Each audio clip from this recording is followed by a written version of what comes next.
नमस्कार. आपण गीता आणि ज्ञानेश्वरी बघत आहोत. 7वा अध्याय 13वा श्लोक. त्रिभिर गुणमयीर भावई एभी सर्वविधम जगत मोहितम नाभि जानाति मामेभ्य परमव्ययम. म्हणजे काय? या त्रिभिर गुण म्हणजे 3 गुण जे सत्व रज तम, या सगळ्या तिन्ही गुणांनी पूर्ण सगळं जग भरलेलं आहे, बनलेलं आहे. आणि काय होतं की जे जाणकार असतात त्यांना हे कळतं आणि तसे ते वागतात. पण काही लोक मोहित होऊन जातात आणि मग त्या मायेनीचे जगदामध्ये वाहून जातात आणि त्यांना फक्त मग विकार दिसतात की इथे तसं आहे, इथे तसं आहे, असं आहे, तसं आहे, वगैरे वगैरे. ठीक आहे. आणि मला मला मात्र फक्त चांगल्या गोष्टी पाहिजे बरं का. म्हणजे अशा स्टाईलचं होऊन जातं. आणि मग ते बरेचदा असं होतं की एका शहरात गेलो होतो. आतमध्ये गेलो होतो, सगळेच्या सगळे घरं एकदम स्वच्छ. म्हणजे त्या एका बिझनेस हाऊसेस आणि श्रीमंत किंवा गव्हर्नमेंट सर्वंट वगैरेच्या एरियात गेलो होतो. आणि त्या एरियाच्या बाहेर गेलो तर नुसता कचरा पडलेला होता. हे म्हणजे 20-25 वर्षापूर्वीची गोष्ट आहे. आतलं घर, माझं घर, मी म्हणजे एकदम सेफ राहीन, स्वच्छ राहीन, वगैरे वगैरे. ही पण एक मायाच असते. त्याचं कारण आहे की आपण पॅन्डेमिकमध्ये, कोविड 2019मध्ये, कोरोना व्हायरसच्या महामारीमध्ये बघितलं की बाबा, एका जणाला जरी झाला तो रोग, तर 100 जणांना अजून होऊ शकतो. त्यामुळे सगळं स्वच्छ ठेवायला पाहिजे, बोलण्याचा अर्थ.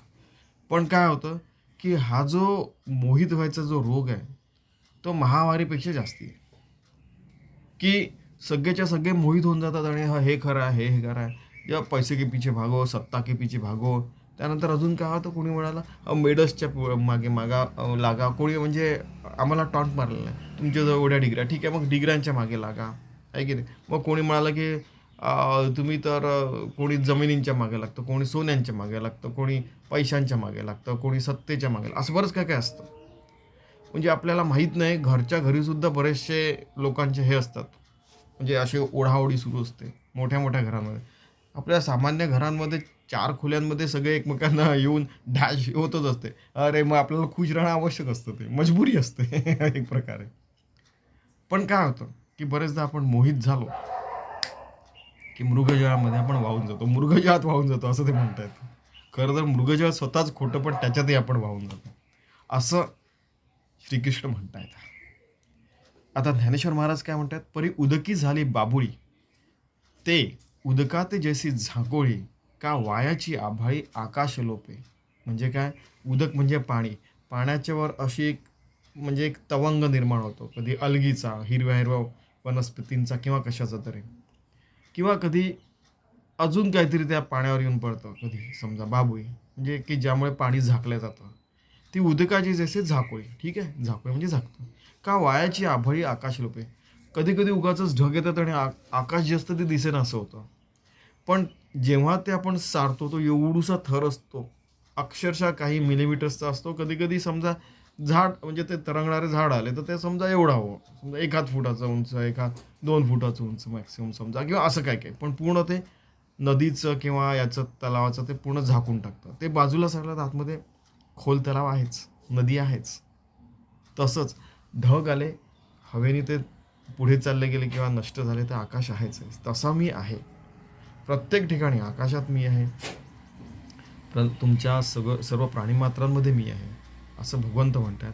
पण त्या स्वप्नातनं तुम्ही बाहेर आले, या मोहातनं बाहेर आले, तरच तुम्हाला ते कळेल. आणि तसं वागणं बोलणं चालणं पण पाहिजे. हा गा स्वप्न हे लटिके म्हणोये, वरी निद्रावश्य बाणले होय, तो आठवी काय देत आहे आपण पेया. की आपण स्वप्नामध्ये जर का काही बघितलं ते आपल्याला खरं वाटायला लागलं, पण जेव्हा जागं होतं तेव्हा ते नष्ट होतं. आणि बरेचदा असं होतं की आपल्याला ते आठवत पण नाही जागं झाल्यावर, आहे की नाही. तसं या जगताच्या स्वप्नामध्ये आपण रममाण झालो आणि आपल्याला आपला स्वतःचा विसर पडलेला आहे, असं त्यांना म्हणायचं. हे असो डोळ्यांची पडळ रचे, ते देखणे पण डोळ्यांचे न गिळजे काही. की डोळ्यांच्यावर असं समजा त्यातनंच अश्रू आलं आणि पाणी आलं त्याच्यावर, तर आपल्याला दिसेनासं होतं, काही पडळ म्हणजे. कशाचाही थर आला, काही आला तर. कधी लहान मुलांच्या ज्या चिपड येतो, समजा असं छोटीशी मुलं असतात ते दिसत नाही मला म्हणतात ते, मग ते बाहेर करायचं. मग आता दिसतं हो, स्वच्छ पाणी घे डोळ्यावर.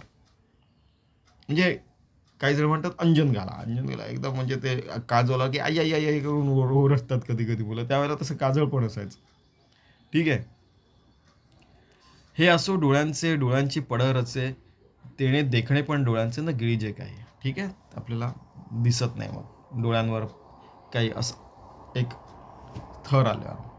आणि मग याच्यावर कोणी जर म्हणतो की जैसा गॉगल लगांगे वैसे ही दिखेगी दुनिया, म्हणजे ते असतं की नाही, निळा गॉगल घातला तर निळं दिसेल वगैरे वगैरे. ते पण बऱ्याच जणांचं काय काय, बऱ्याचशा शास्त्रामध्ये काय काय दिलेलं आहे. आपण भावार्थ बघू, जेणेकरून भगवंतानी तस्मात योगी भवार्जुन म्हटलेलं आहे. योगी होऊन भक्त होऊन आपल्याला प्रत्येक क्षणी, प्रत्येक घडीला, प्रत्येक कर्म आपलं भगवंताची पूजा व्हायला असं 24 तास जगायचं आहे. बस त्या दृष्टीने बघतो आपण. आपल्याला म्हणजे एकदम असं आहे की ज्ञानेश्वर महाराजांनी असं म्हटलं आहे, शंकराचार्यांनी असं म्हटलेलं आहे, व्यासांनी असं म्हटलेलं आहे, व्यासांनी या ग्रंथामध्ये म्हटलं आहे आणि त्या ग्रंथामध्ये असं म्हटलं आहे. या सगळ्या इंटेलेक्च्युअल जिम्नॅस्टिकमध्ये आपल्याला पडायचं नाही. असा अर्थ नाही की आपल्याला माहीत नाही, कधी ऐकलं नाही. सगळ्यांनी या सगळ्या गोष्टी ऐकलेल्या असतात, पण त्याचं अप्लिकेबल काय आहे लाईफमध्ये ते बघतो आपण. तैसे ही माझीच बिंबली त्रिगुणात्मक सावली, की मजची आड ओढवली जवनिका जैसे. की त्रिगुणात्मक जी सावली निर्माण झालेली आहे, ती सावली तर दिसते पण मी दिसत नाही. किती सुंदर बघा, यांनी त्यांचं हे बघा, जशी पडद्याप्रमाणे माझ्या आड आली असं दिसतंय. काय जबरदस्त असं त्यांनी पडद्याचा शब्द वगैरे लिहिलेला आहे. ठीक आहे. पण की म्हणजे बोलण्याचा अर्थ असा आहे की हे, अरे यार तुला हे त्रिगुणात्मक जग दिसतं, मी दिसत नाहीये, असं त्यांचा बोलण्याचा अर्थ आहे. अरे ते जग कोणी निर्माण केलं, मीच तर केलं ना. हो, मग मी दिसत नाही, नाही ना श्रीकृष्णा. मग ते म्हणतात, मग त्याला विशेष दृष्टी द्यावी लागली. 11 अध्यात मग त्याला सगळं दिसायला लागलं. म्हणून भूते माते निळती, माझीच परी मी नव्हती, जैसी जळींची जळीन विरती मुक्ता होय. की या भूतांमध्ये मीच आहे. आणि जे फळं जे असतात, समजा 64चा पण अर्थ बघूया, की प्राणी मला जाळत नाही, हे माझेच आहेत, मद्रूप होत नाहीत. त्याप्रमाणे मोते हे पाण्याचीच होतात, पण पाण्यात विरघळत नाही. तसं होऊन जातं. की खरं तर आपला जीव, बोलण्याचा अर्थ असा आहे की आपला जीव इतका स्वच्छ व्हायला पाहिजे की तो या परमात्म्यामध्ये विरघळून जायला पाहिजे. त्याचा दुसरा अर्थ असा निघतो की आपण विरघळून गेलं परमात्म्यामध्ये, तर आपल्याला त्याच्याशी एकरूप झाल्यावर अजून जाणून घ्यायची काय गरज आहे. तो स्वतःच स्वसंवेद्य आहे, त्याच्याशी आपण एकरूप व्हायला पाहिजे. पण आपण मेरा ऐसा आहे, मैं वैसा हूँ, मी असा आहे तसा आहे, आणि आपलं ते सगळं सुरू राहतं जन्मावर. कधी म्हणजे वो मेरा स्वाभिमान आहे, अभिमान नाही आहे वगैरे वगैरे, याच्या ते याही फंदात पडतात. स्वाभिमान अभिमानाच्या नावावर सुद्धा भांडणं झालेले आहेत, युद्ध झालेले आहे, धर्माच्या नावाने युद्ध झालेले आहेत, देशाच्या नावाने युद्ध झालेले आहे, आणि इव्हन वादविवाद झालेला आहे साधू संतांचे. ठीक आहे का. तर त्या फंदात पडायचं नाही. आपण सामान्य लोक आगे बढणे का. पै पृथ्वी येच्या घटू कीजे, सवेची पृथ्वीची मिळे जरी मिळविजे, एरवी तोची अग्निसंगे असायचे तरी वेगळा होय. की पृथ्वीचा आपण घटू केला, म्हणजे पृथ्वीचं आपण भांडं तयार केलं, त्याच्या आतमध्ये आकाश आणि सगळं काही आहे, आणि तो समजा फुटला आणि तो पूर्ण पृथ्वीत मिसळून गेला. ठीक आहे. तर तो पृथ्वी मिसळला, पण त्याच्या आतमधलं जे आकाश असतं ते तर ॲटोमॅटिकली त्याच्यात मिसळूनच जाईल, आहे की नाही. तर तसंच दुसऱ्यांनी असं म्हटलेलं आहे की आपण आता ते मातीचे जे मडकं असतं त्याला भाजलं तर ते खार रूपाने वेगळं होतं. म्हणजे की घटाचं त्यांनी सांगितलं ते आपण बघितलं, पण ती जी माती असते ती विशेष प्रकारे भाजावी लागते आणि त्याच्यात विशेष प्रकारचे खार टाकावे लागते, तेव्हा तो पक्क होतं भांडं. मग त्याला टन टन मारून बघतात, जसं मुक्ताईने मारलं तर टन टन. गुरोबा काका तुमचं ते धुपाटणं म्हणा किंवा ते असं असं मारतात टांग टांग, मडकं पक्का आहे की नाही बघायचं, आठवतं ना तुम्हाला. मग नामदेव महाराजांना टांग मारलं. टाट, काय करतं, खूप झालं बाळा तुझं बालपण, काय मोठ्या मोठ्या साधू संतांना तू असं मारून बघते. तर ती लगेच म्हणते की नाही हे मडकं कच्चं आहे म्हणते. ती पण एकदम, आता तुम्ही बघा, ज्या मुक्ताईला 1400 वर्षाचे चांगदेव जिचे शिष्य नामदेव महाराज तर समजा 72, 70, 92 वर्षापर्यंत जगले समजा. तर त्यांना समजा 72 असे टँग टँग मारून बघते, म्हणजे इमॅजिन करा तुम्ही. ठीक आहे. तर हे मडकं कच्चं आहे. मग त्यांना विसवभुवा खेचर मिळाले, म्हणजे त्यांचे सद्गुरू म्हणून. तेच विसवभुवा खेचर, जे विसोबा चाटी जे होते, ज्यांनी यांचं मडकं उचलून नेलं होतं आणि मांडे वगैरे बनवून दिले होते. मग त्यांनी पाठीवर त्यांनी मांडे बनवले आणि मग खाली, आणि त्याचं ते खाली पडलेलं पीठ वगैरे ते त्यांनी कचऱ्यात जाऊन ते खाल्लं. त्यामुळे खेचरासारखा खातो, यापुढे तुला खेचर म्हणतील सगळं. मग विसोबा खेचर ते झाले. इमॅजिन करा की केवढं सामर्थ्य असतं या सगळ्या लोकांमध्ये, योगी लोकांमध्ये, की त्यानंतर ते 15-20 वर्षामध्ये ते स्वतः विसोबा खेचर या पदाला पोहोचले की ते नामदेव महाराजांच्या म्हणजे हे झाले, सद्गुरू झाले. एवढं सामर्थ्य असतं की अक्षरशः राक्षसी गुणाचे लोक पण दैवी गुण संपन्न होऊन साधू संत बनू शकतात. आपण तर सामान्य लोक, आपण तर बनवू शकतो की नाही, असं म्हणजे एक प्रकारे ते एनकरेज करतात की अग्निसंगेत गेल्यानंतर ती माती त्याला विशेष खार येतं, त्याचं मडकं तयार होतं समजा, ते फुटलं तर मातीत मिसळून जातं.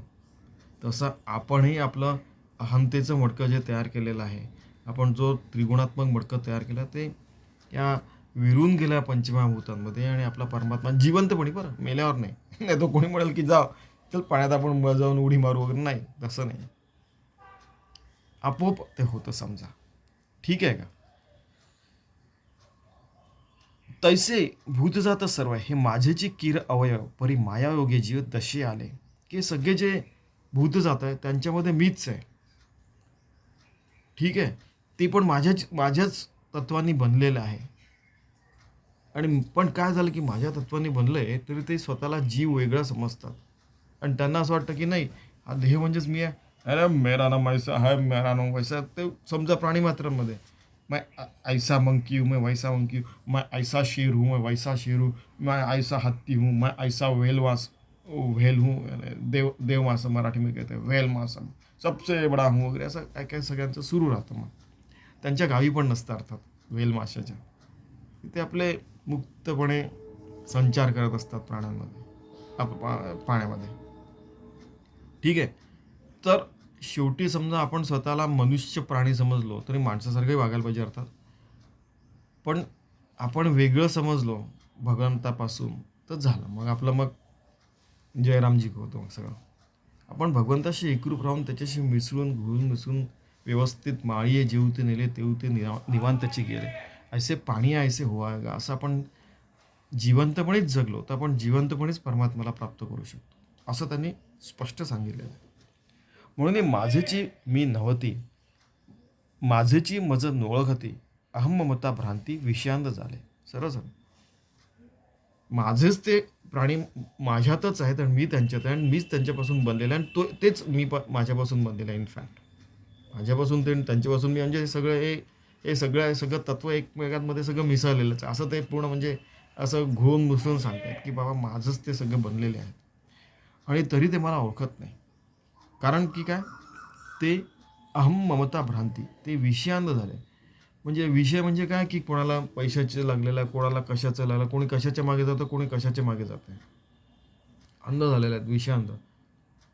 की ते कोणी सत्तेच्या मागे, कोणी पैशाच्या मागे, कोणी काय म्हणतात त्याला, मैं सबसे बडा वगैरे वगैरे. एका सिनेमाचा डायलॉग होता की हर जगह मेरा ही नाम होना चाहिए, चाहे पेपर रहो या टी व्ही पे न्यूज रहो, म्हणजे असंच जे असतं. तर ते एका सिनेमामध्ये होतं, इंग्लिश सिनेमाचा एखाद्याने डायलॉग सांगितला की एक नुकताच म्हणजे 5-10 वर्षापूर्वी मार्शियन सिनेमा येऊन गेला. तर त्याच्यातला एक डायलॉग म्हणजे त्याचं कोणीतरी मेम तयार केला की की हर जगह मेरा नाम ही होना चाहिए, की म्हणजे तो मंगळवार असा तो त्याचा मृत्यू झाला असं दाखवण्यात आला वगैरे वगैरे, असं काहीतरी आहे. तर पण नंतर तो जिवंत राहतो. तर त्याचे पुढे इथे सगळ्या सर्व अंतिम संस्कार वगैरे सगळं होऊन जातं. नंतर त्यांना 10-50 वगैरे दिवसांनी कळतं की अरे हा तर जिवंत आहे. मग जेव्हा त्याला पकडायला येतात, म्हणजे त्याला पकडायला इन द सेन्स त्याला कलेक्ट करायला येतात, तेव्हा म्हणतो की पूर्ण पूर्ण पृथ्वीवर माझंच नाव आहे, तुमचं नावच नाही माहीत. त्यांचे जे 5 त्याच्याबरोबर येणारे जे असतात जाणारे लोकं. म्हणजे की काय की सिर्फ मेरा ही बोलबाला होना चाहिए वगैरे वगैरे जे असतं ते तुम्ही बघा ना, सिनेमांचे डायलॉग वगैरे बघा. ठीक आहे. म्हणजे खरं तर जेव्हा राजा हरिश्चंद्र वगैरे काढला, तेव्हा सिनेमा काढला, तेव्हा त्याचं मेन एम काय होतं की सर्वत्र चांगले गुण यावे. प्रत्येक गोष्ट सुरुवातीला खूप शुद्ध असते, नंतर मग ती अपवित्र करण्याचा विचित्र लोक शिरल्यामुळे ते गडबड होते. तसंच धर्माचंही झालेलं आहे. ठीक आहे. म्हणून माझेची मी धावती, माझेची मज न ओळखती, अहम ममता भ्रांती विषयांत झाले. तर अशा विषयांदात जे पडतात त्यांचं नुकसान होतं. त्यांना मी कोण आहे हे कळत नाही. आणि खरं पाहिलं तर त्यांना मी तर अगदी मुखाप्रती भानू जैसा, मी अगदी समोर राहायचं आहे, आत बाहेर सर्वत्र मीच आहे. तुला दिसत कसं नाही रे अर्जुना? असं कळकळीने आणि आईच्या ममतेने म्हणता येतं. ठीक आहे. तर तू सावध हो, तू जागा हो, सतत जागरूक राहा आणि मग माझाच अनुभव घे. आपण दोघे एकरूपच आहोत रे, असं श्रीकृष्ण अर्जुनाला म्हणतात. चला आपण असं योगी भक्त होऊन भगवंताचंच कर्म सतत करत राहू, चांगल्या मार्गावर राहू. ठीक आहे. हेच प्रत्येक 700 श्लोकांमध्ये 9000 वगैरे जे अवयव त्याच्यात तेच सांगितलेलं आहे. तसं आपण जगायचा प्रयत्न करू. परमार्थ आपलं जीवन परमार्थ रूपच करूया. चला, धन्यवाद.